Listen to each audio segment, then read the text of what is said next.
Quand le jour de la Pentecôte arrive, les croyants sont réunis tous ensemble au même endroit.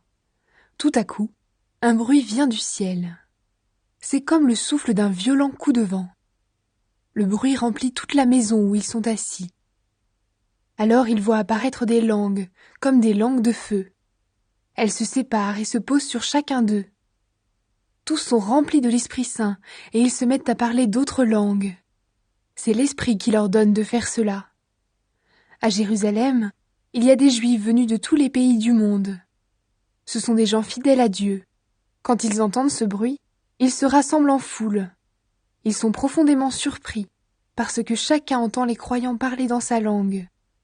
Ils sont très étonnés et pleins d'admiration et ils disent « Tous ces gens qui parlent sont bien des Galiléens. Alors comment chacun de nous peut-il les entendre parler dans la langue de ses parents ? Nous venons du pays des Parthes, de Médie, d'Élam, de Mésopotamie, de Judée et de Cappadoce, du Pont et de la province d'Asie, de Phrygie, de Pamphylie. Nous venons aussi d'Égypte, de la partie de la Libye qui est près de Cyrène, de Rome, de Crète et d'Arabie. Parmi nous, certains sont juifs, et d'autres aussi obéissent à la loi de Moïse. Et pourtant, chacun de nous les entend annoncer dans sa langue les grandes choses que Dieu a faites. Ils sont tous très étonnés et ne savent pas quoi penser.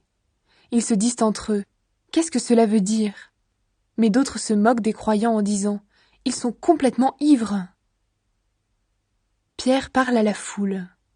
Alors Pierre, debout avec les 11 apôtres, se met à dire d'une voix forte « Frères juifs, et vous tous qui habitez à Jérusalem, vous devez comprendre ce qui se passe. Écoutez bien ce que je vais dire. Ces gens ne sont pas ivres comme vous le pensez. En effet, il est seulement 9 heures du matin. Mais ce que le prophète Joël a annoncé, cela arrive maintenant. Voici ces paroles. Dieu dit, « Dans les derniers jours, je donnerai mon esprit à tous. Vos fils et vos filles parleront de ma part. Je ferai voir des choses nouvelles à vos jeunes gens. J'enverrai des rêves à vos vieillards. Oui, en ces jours-là, je donnerai mon esprit à mes serviteurs et à mes servantes, et ils parleront de ma part. Je ferai des choses extraordinaires en haut dans le ciel, et des choses étonnantes en bas sur la terre. Il y aura du sang, du feu, et des nuages de fumée. Le soleil deviendra sombre, et la lune sera rouge comme du sang. Ensuite, le jour du Seigneur viendra, ce jour grand et magnifique. Alors tous ceux qui feront appel au Seigneur seront sauvés. Frères israélites, écoutez ce que je vais dire. Dieu vous a montré qui était Jésus de Nazareth. En effet, au milieu de vous, Dieu a fait par Jésus des miracles, des choses extraordinaires et étonnantes. Vous le savez bien. Cet homme, on vous l'a livré. Dieu savait cela d'avance et l'avait décidé. Vous avez supprimé Jésus en le faisant clouer sur une croix par des gens qui ne connaissaient pas Dieu. Mais Dieu l'a relevé en le délivrant des douleurs de la mort. En effet, la mort n'avait pas le pouvoir de le garder. David a parlé de Jésus en disant « Je voyais sans cesse le Seigneur devant moi. Oui, quand il est près de moi, je ne tombe pas. Alors mon cœur se réjouit et ma bouche chante de joie. Et même dans la tombe, mon corps reposera plein d'espérance. Non, tu ne m'abandonneras pas dans le monde des morts.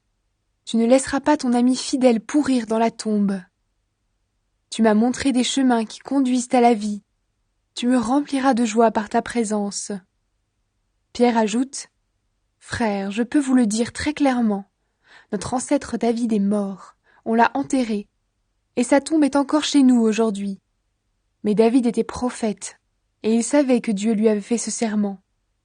Je mettrai un de tes enfants sur ton siège royal. » David avait prévu que le Christ allait se relever de la mort.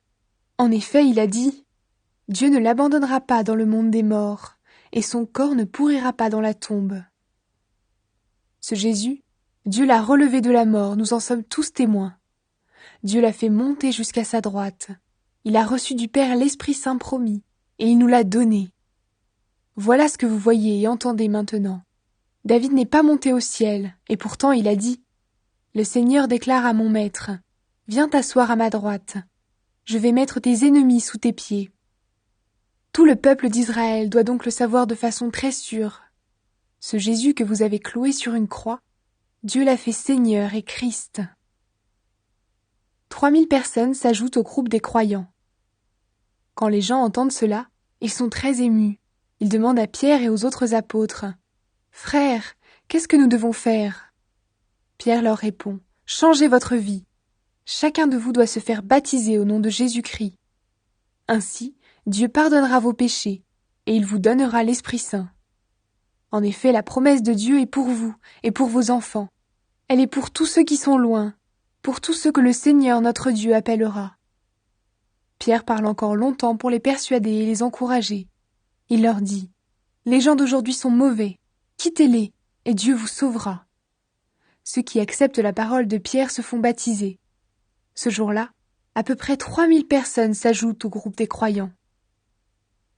La vie des croyants. Régulièrement et fidèlement, les croyants écoutent l'enseignement des apôtres.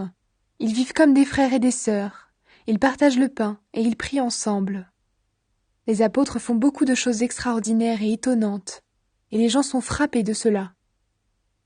Tous les croyants sont unis, et ils mettent en commun tout ce qu'ils ont. Ils vendent leurs propriétés et leurs objets de valeur. Ils partagent l'argent entre tous, et chacun reçoit ce qui lui est nécessaire.